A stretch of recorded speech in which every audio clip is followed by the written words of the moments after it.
और ये फ़न इसीलिए, ये फ़न जिस शायर को आता है उस शायर को हम इरफान आज़मी के नाम से जानते हैं कि वो अपने अशार को इस तरह से आप लोगों की समाअतों की नज़र करते हैं कि धीमे धीमे लहजे में वो आपके कानों से होकर दिलों में उतर जाता है, रूह में उतर जाता है। मैं बड़े अदब और एहतराम के साथ इरफान आज़मी साहब से दरख्वास्त करूँगा कि वो तशरीफ़ लाएँ इस शेर के साथ कि काफ़िए की बंद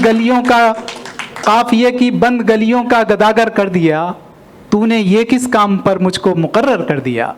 इरफान आज़मी साहब माइक। बहुत शुक्रिया अदर शकील मियाँ, और सदर मोहतरम से इजाज़त लेते हैं। इरशाद। नाइंसाफ़ी बहुत है कि आखिरी के शायरों को 2-2, 3-3 मिनट मिल रहे हैं। सिर्फ 3 मिनट में बात पूरी करूँगा। सबसे पहले तो ब्रज कला केंद्र का बहुत आभारी हूँ कि इतनी सुंदर महफिल उन्होंने सजाई जिसमें कवि और शायर मिले हुए हैं। हालांकि मैंने बहुत मुशायरे और कवि सम्मेलन मुश्तरका गंगा जमने पढ़े, लेकिन जो मज़ा यहाँ आया है वो इससे पहले कभी नहीं आया।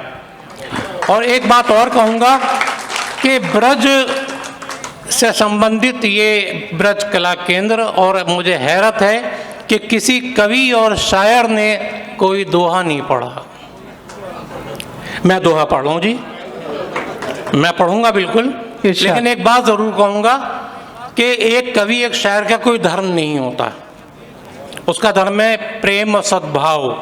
इसीलिए कुंवर महेंद्र सिंह बेदी सरदार जी ने बहुत ज़माने पहले कहा था कि इश्क हो जाए किसी से कोई चारा तो नहीं, सिर्फ मुस्लिम का मोहम्मद पे इजारा तो नहीं, सल्लल्लाहु अलैहि वसल्लम। और मैं इरफान आज़मी ये कह रहा हूँ कि राधा को आभास है, मीरा को एहसास। राधा को आभास है, मीरा को एहसास, और दोनों चाहें प्रेम में मोहन का विश्वास। वाह। राधा को आभास है, मीरा को एहसास, दोनों चाहें प्रेम में मोहन का विश्वास। और एक दोहा और देख लें, रसखान की पहचान कृष्ण मुरारी से है। तो रसखान जो है सिर्फ उन्होंने कृष्ण भक्ति की और बड़े बड़े खूबसूरत दोहे कहे, हालांकि सूरदास ने जी भी बहुत कृष्ण भक्ति की, लेकिन रसखान के दोहे जो हैं वो काफ़ी प्रसिद्ध हुए कृष्ण भक्ति में। एक दोहा मेरा भी देख लें कि बनवारी के प्रेम का पहने हैं परिधान, बनवारी के प्रेम का पहने हैं परिधान, इसी भक्ति के रूप को कहते हैं रसखान। वाह वाह वाह वाह वाह। मैं आपसे ये नहीं कहूँगा तालियां बजा दीजिए, क्योंकि अगर अच्छा होगा तो आप खुद ही बजाएंगे। क्या कहने। बनवारी के प्रेम का पहने हैं परिधान, इसी भक्ति के रूप को कहते हैं रसखान। वाह वाह। और साजन की छवि देखकर अपनाया बैराग। वाह। नवाज मियां। साजन की छवि देखकर अपनाया बैराग, मैं साजन में लीन हूँ साजन मोरा भाग। वाह वाह वाह।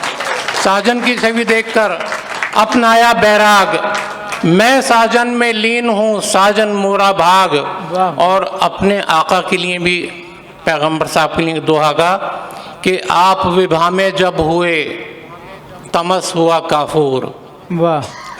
आप विभा में जब हुए तमस हुआ काफूर, दूर हुई अज्ञानता फैला ज्ञान का नूर।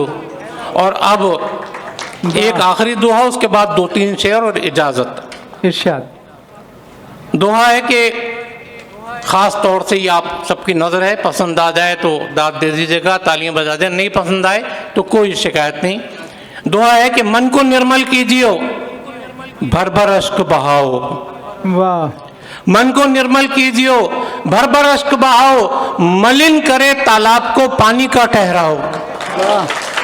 बहुत शुक्रिया। वाह वाह। बहुत शुक्रिया आपका, बहुत इनायत। वाह वाह। और एक शेर से आगाज कर रहा हूँ, मतले से। मतला देखें, अता करें। अथर शकील मियाँ मतला देखें आप। इरशाद। कि खफा है नींद भी और ख्वाब भी नहीं आते। खफा है नींद भी और ख्वाब खफा है नींद भी और ख्वाब भी नहीं आते, हमें तो सोने के आदाब भी नहीं आते। वाह वाह वाह। खफा है नींद भी और ख्वाब भी नहीं आते, हमें तो सोने के आदाब भी नहीं आते।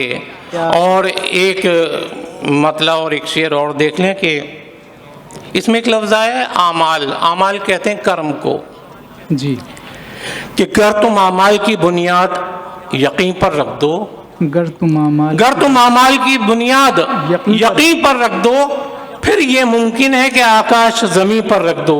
और अब देखें शेर खास तौर से कि फिर ये मुमकिन है कि आकाश जमीन पर रख दो कि घर के कोने में जी, घर के कोने में जो टूटा हुआ आईना है, घर के कोने में आईना है, जो टूटा हुआ आईना है, मेरे चेहरे को भी ले जाओ वहीं पर रख दो। वाह वाह घर वाह के वाह। कोने पे जो टूटा हुआ आईना है, मेरे चेहरे को भी ले जाओ वहीं पर रख दो। और अगर इजाजत हो एक मतलब दो तीन इरशाद शेर और पढ़ दूं, अता करें, टाइम है? अता करें।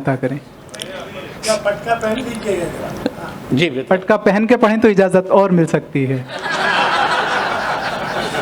चलिए इससे वीज़े में मेरे एक्सटेंशन हो जाएगी। जी बराबर है। घर के कोने में जो टूटा हुआ आईना है, मेरे चेहरे को भी ले जाओ वहीं पर रख दो। और हम जैसे जब बूढ़े हो जाते हैं शायर, तो हालांकि मैं ये शेर कहीं पढ़ता नहीं, लेकिन आप लोगों की समातें बड़ी अच्छी हैं इसलिए ये शेर पढ़ रहा हूँ इरशाद। कि हम बूढ़े शायरों के लिए आखिर में ये हो जाता है जी जी कि मेरे चेहरे को भी ले जाओ वहीं पर रख दो, कि एक शॉल एक सनद मेरे लिए लाए हो, वाह। एक शॉल एक सनद मेरे लिए लाए हो, मुझको अब इसकी जरूरत तो नहीं पर रख दो।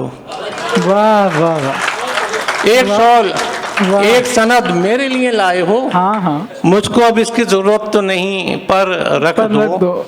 और ये एक मतलब दो तीन शेर है बहुत ही हल्के फुल्के, इतने हल्के कि मुझे उम्मीद है कि आपको पसंद आएंगे।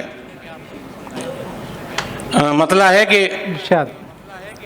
तुम्हें क्या मुझसे नफरत है? नहीं तो। वाह। तुम्हें क्या मुझसे नफरत है? नहीं तो यकीनन फिर मोहब्बत है। नहीं तो। वाह। तुम्हें क्या मुझसे नफरत है? नहीं तो यकीनन फिर मोहब्बत है। नहीं तो। और मतलब दूसरा देखें, इसमें लफ्ज़ है उजलत, जल्दी। तुम्हें जाने की उजलत है? नहीं तो। तुम्हें जाने की उजलत है? नहीं तो फिर कुछ देर फुर्सत है। नहीं तो। तुम्हें जाने की उजलत है?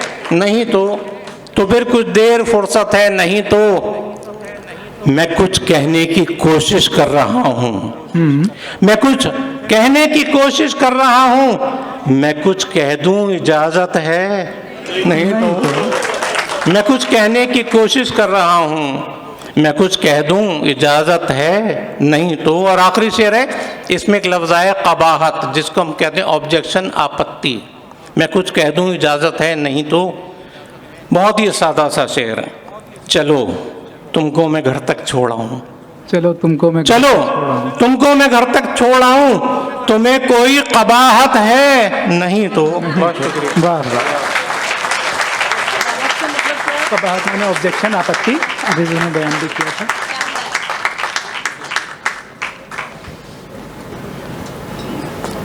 अतर शकील बहुत खूबसूरत इंतजामत कर रहे हैं, आप लोग सुन ही रहे हैं उनका क्या अल्फाज का मीना बाजार वो सजाते हैं। लेकिन मैंने जब उनके पैकर को देखा, उनका कद देखा, तो महसूस हुआ कि गज़ल सरापा चली आई। जब मैंने उनसे गुफ्तगू की तो ऐसा लगा कि बिहारी के दोहे जीवंत हो गए। और जब मैंने उनसे बात की तो बस इतना ही कहूँगा, बात करने के बाद जो मेरे जहन में शेर आया कि आप आए तो बहारों ने लुटाई खुशबू, फूल तो फूल थे, कांटों से भी आई खुशबू। अतर शकील साहब।